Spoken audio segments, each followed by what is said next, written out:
Ojum, mau cerita nih. Pagi-pagi gue di-surprisein sama mandor yang ngerjain garasi gue di rumah. Jadi kebetulan lagi beresin garasi ini pada bocor, musim hujan gitu kan. Iya, Ada dua tukang batu sama satu mandornya. Kita ngobrol-ngobrol, sampailah pada satu tema investasi. Gue ditawarin investasi luar biasa. sama seorang mandor. Lucu ya. Tapi ya itulah yang bikin gue surprise itu ternyata dia nawarin robot trading gitu loh. Masih gitu loh. Padahal kita tahu gitu berita sampai mandor loh ya kan. Sampai mandor pun itu ternyata sekarang masih jualan robot trading gitu loh. Surprise kan gitu. Nah, akhirnya ya gue ceritain bahwa yang kayak gini-gini sebenarnya udah banyak diulas loh di media. Masa kamu belum denger sih gitu kan. Ini resikonya tinggi gitu loh. Coba gimana tuh. Alasannya sebenarnya cuman pengen kaya mendadak. Crazy rich katanya. Crazy rich. Parah gitu loh. Ini crazy rich ini memang gimana ya, kayak fenomena gitu ya. Benar. Nah makanya aku bela-belain nih. Ajak Mas Andoko ngobrol hari ini. Ya kan, karena gue pengen tahu langsung dari expertnya sebenarnya gimana sih ini ngomongin merencanakan keuangan ke depan gitu. Iya, dari awal ya. Dari awal kita harus ulas itu semua ya. Betul. Tapi memang Riz, yang namanya crazy rich itu kayak apa ya? Kayak bener-bener crazy loh itu sebenarnya. Bener-bener crazy ya. The real ya. The real crazy. Ya mereka ini kelihatan rich dengan menipu sebenarnya. Yang kemarin ya, yang kejadian kemarin itu ya karena mereka ambil keuntungan dari membernya gitu. Dari kerugian membernya. Dari kerugian membernya. Membernya makin rugi, dia makin untung. makin menggila gitu ya. Jadi sebenarnya ini jahat banget ya. Jahat banget. Iya. Nah, jujur sih sebenarnya gue pernah juga ditawarin nih investasi macam begini. Robot pernah. juga gitu loh. Sebelum sama si mandor ini gitu kan, yang nawarin artis. Jadi kurang tertarik apa kan? Artis terkenal ya kan, dan memang dia katanya sebelumnya investasinya juga bagus banget gitu. Nah, tapi gue sadar setelah ternyata passwordnya itu dikendalikan juga gitu loh. Artinya password itu tidak cuma diketahui oleh user password di dia juga. Mereka juga pegang password kita gitu loh. Itu bisa diapa-apain ya. Kalau udah passwordnya tahu ya kapanpun juga duitnya bisa diambil kan. Di situ gue sadar bahwa ini nggak bener nih. Cabutlah dari situ, ya kan. Lalu meledak. Nah, untungnya abis itu tambah beritanya meledak kan. Crazy rich itu tanda kutip itu ditangkepin di mana-mana. Ya udah memperkuat keyakinan gue bahwa ini nggak benar gitu. Ya memang untuk bisa istilahnya apa ya, lurus lah ya kita jalannya, kita lurus, kita memang harus well plan sih, Riz. Benar. Well plan. Nah, itu kata kuncinya sih, well plan. Jadi memang kita harus punya perencanaan keuangan yang bagus ya Mas Andoko ya. Betul. Nah, inilah pentingnya Mas Andoko di sini memberikan masukan-masukan kepada saya khususnya gitu ya, bagaimana merencanakan keuangan yang tepat, sesuai dengan profil resiko barangkali Mas ya. Iya, betul. Nah, ngomong-ngomong soal tadi perencanaan keuangan Mas, sebenarnya kita mulai merencanakan keuangan itu sebenarnya mulai kapan sih idealnya? Oke, baik Mas Aris. Jadi biasanya orang mulai melakukan perencanaan yang baik itu ketika dia punya penghasilan, Mas. Oke. Jadi walaupun kita baru masuk kerja ya, kemudian dapat gaji pertama, saat itu juga mestinya kita harus sudah punya perencanaan keuangan yang benar ya. Betul. Bahkan sebenarnya pada saat dia masih sekolah pun kan mereka udah dapat uang kan dari orang tuanya. Oh, itu termasuk juga ya? Iya, betul, karena misalnya dia harus untuk biaya kosnya, biaya untuk makan, buku atau langganan-langganannya dia. Jadi sebenarnya mereka juga udah mulai mereka sekolah. Bener banget sih. Ya, sayangnya dulu gue nggak pas sekolah itu belum mengenal ilmu ini nih. Tapi untungnya ya setelah masuk ke kontan terutama perencanaan keuangan ini memang jadi makanan sehari-hari gitu ya. Ya alhamdulillah lah. Cuman memang gini, kadang-kadang orang tuh masih belum paham ya antara menabung dan juga investasi. Nah, Mas Andoko bisa kasih gambaran sedikit mengenai menabung dan investasi itu sebenarnya bedanya apa nih? Oke, jadi kalau menabung saya mungkin dari beberapa kategori sama investasi ya. Contoh kalau misalnya menabung kita melakukan institusinya aja, itu biasanya menabung itu bank. Ya. Sementara kalau investasi itu kita gunakan institusinya bisa bank yang menawarkan produk investasi, sementara aset manajemen, perusahaan aset manajemen, biasanya itu mereka yang akan keluarin produk reksadana misalnya, atau sekuritas, misalnya saham, ya, kemudian fintech juga udah mulai nih mas, gitu ya. Atau mungkin yang real, misalnya properti, logam mulia dan yang lainnya, gitu. Terus dari sisi yang kedua, menabung itu biasanya untuk jangka pendek, jangka waktunya, jadi sementara investasi itu digunakan untuk jangka panjang. Contohnya misalnya kalau menabung untuk tujuannya dana darurat. Sementara kalau untuk investasi misalnya dana pendidikan anak atau misalnya untuk pensiun dan yang lainnya misalnya ya. Kemudian dari sisi likuiditasnya dua-duanya sebenarnya liquid, tapi kalau menabung ketika naruh di bank misalnya pada saat kita mau ambil dana pokoknya itu bisa jadi nggak terkurang, nggak dikurangi gitu jadinya ya. Sementara kalau di investasi kalau misalnya lagi untung, maka bisa meningkat dari hasil return-nya ditambah sama dana pokoknya. Tapi kalau misalnya dia lagi boncos misalnya, atau dia lagi rugi, maka dia akan ngurangi dana pokok. Nah, itu juga yang paling penting. Betul. Nah, itu mesti dipahami ya. Betul. Menabung dan investasi. Gitu. Nah, jadi seberapa bersedianya lu kehilangan dana pokok sebenarnya? Investasi ya? Iya, dalam berinvestasi artinya hilang berapa nih gitu kan. Nah, kalau tadi Mas Handoko sempat mention kan, mungkin bisa dikategorikan dari risk profile yang paling resiko yang paling tinggi itu yang mana aja. Baik. Jadi kita mulai dari yang rendah aja dulu ya. Dari rendah. Yang dari rendah tuh tentunya investasi tabungan itu salah satunya deposito. Deposito itu kan hampir biasanya mereka menggunakan inflasi ditambah berapa persen tuh dari aturannya BI misalnya. Jadi terus setelah itu resikonya paling rendah, returnnya juga yang paling rendah. Kemudian naiknya lagi ke atas obligasi. Biasanya obligasi, ya. Ori kalau Ori misalnya ya, obligasi retail Indonesia ya. Kemudian naik lagi bisa ke reksadana pasar uang. Bisa naikin lagi itu otomatis resikonya juga makin tinggi, returnnya juga cenderung makin besar ya. Kemudian bisa juga reksadana pendapatan tetap. Naikin lagi reksadana campuran. Naiknya lagi adalah saham gitu jadinya. Naik lagi derivatif tuh.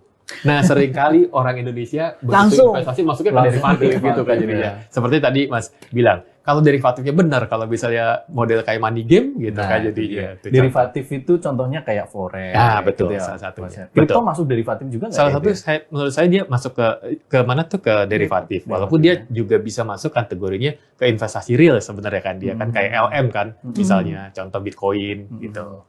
Ya. Ini masih makhluk baru, Riz. Iya, betul. Apalagi profil resiko seperti gue ini loh.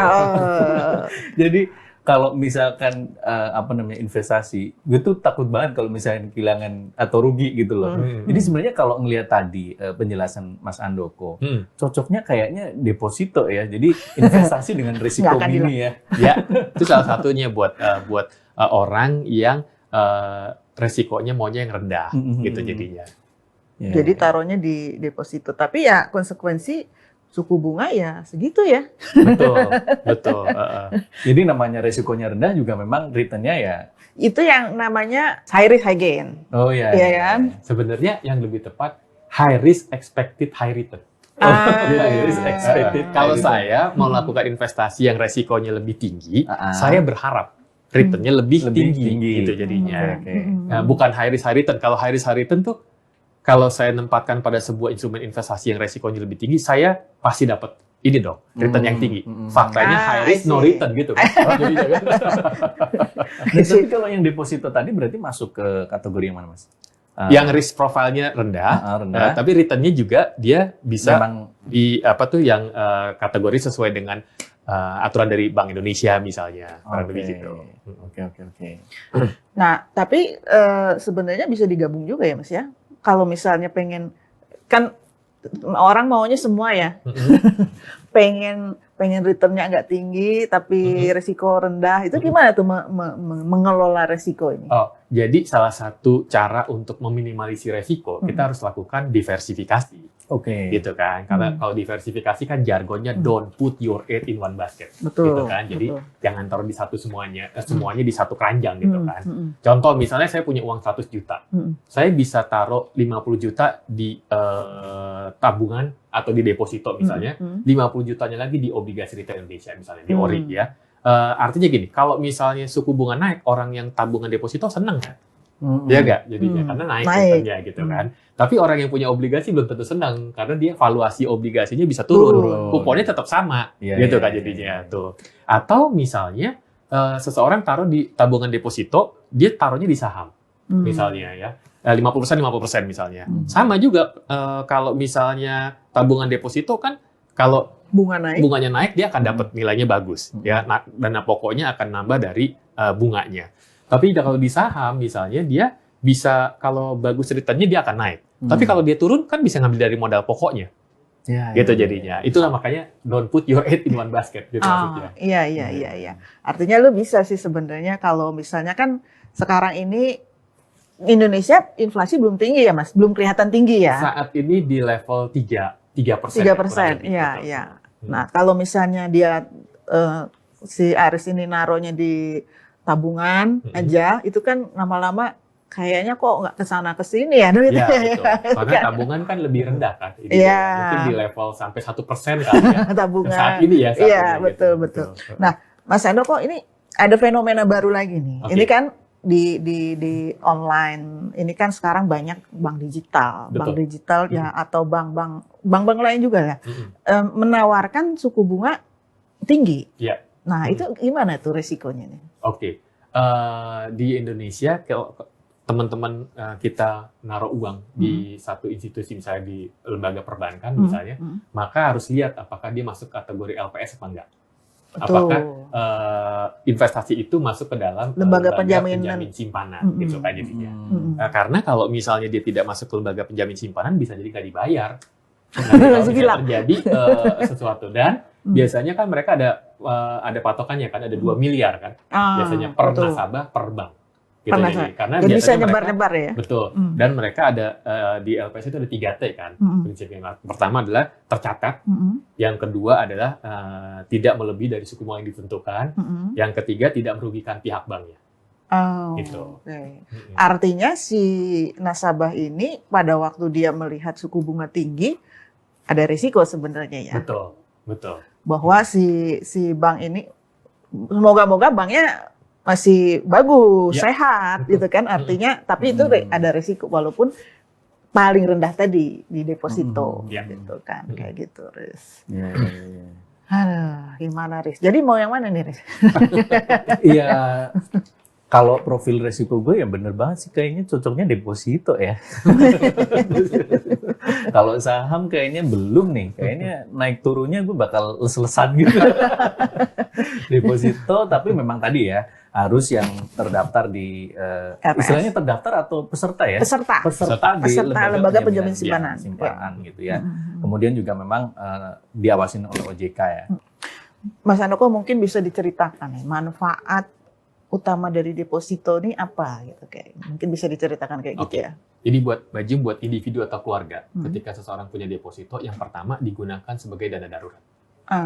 Karena faktanya dari riset dinyatakan bahwa masyarakat Indonesia ketika dia punya dana darurat itu hanya 1 pekan atau 1 minggu gitu ya, 60% masyarakat. Oleh namanya darurat ya. Dana darurat gitu kan. Dan paling tidak harusnya kan idealnya 3 sampai 6 kali dari pengeluarannya dia. Sebulan. Betul. Jadi ya. Nah, terus yang kedua, dana deposito juga bisa digunakan untuk suatu hari kalau misalnya anaknya udah mau masuk sekolah, itu bisa ditaruh di situ. Tujuannya, misalnya contoh, saya punya anak umur 10 tahun lagi mau persiapan pendidikan anak. Tahun ke-9 ternyata tujuan keuangan saya sudah tercapai. Misalnya saya butuh 5 juta. Ya, 5 juta. Akhirnya saya tarik itu sebaiknya, taruh di deposito. Untuk memastikan. Karena jangan sampai tahun berikutnya ternyata terjadi krisis misalnya. Kejadian kayak COVID atau kasus subprime mortgage tahun 2008. Atau yang pas lagi 98 ya? Betul. Tapi kalau 98 kan waktu itu lagi meningkat depositonya gitu. Ketiga, sebenarnya bisa juga dijadikan agunan, Mbak. jadinya ya. Terus yang keempat juga bisa digunakan nanti lihat sebagai penjaminan LPS tadi. Harus diperhatikan juga hal seperti itu. Ya. Oke. Bener banget itu dana darurat itu ya. Jadi memang kalau ngomong deposito tadi cocok banget nih buat gue. Karena sekaligus investasi yang resikonya mini, ya kan? Itu sekaligus buat dana darurat gue ya Mas ya? Ya, betul. Oke. Nah teman-teman, kita tadi udah mengetahui ya perbedaan antara menabung dan juga investasi, dan mengenali juga profil resiko kita. Jangan sampai kita itu investasi tapi nggak tahu profil resiko kita juga gitu kan. Jadi kita sebenarnya takut rugi gitu ya, tapi kita investasinya di saham atau mungkin bahkan di kripto. Nah, kalau saya tadi cocoknya adalah deposito, jadi investasi dengan risiko yang mini gitu. Dan ngomong-ngomong soal deposito nih, J Trust Bank sebagai bank yang mayoritas sahamnya dimiliki oleh perusahaan asal Jepang, J Trust Group, memiliki program deposito untuk nasabah baru itu atau New CIF yang memiliki suku bunga kompetitif banget 4,5% untuk tenor 1 bulan hingga 4,75% untuk tenor 3 bulan. Cukup menyetorkan dana minimum 1 juta, maksimumnya 500 juta. Saat ini program tersebut berlaku hingga akhir Mei 2022. Dan informasi tambahannya nih, J Trust Bank terdaftar dan diawasi oleh Otoritas Jasa Keuangan atau OJK, serta merupakan peserta penjaminan lembaga penjamin simpanan atau LPS.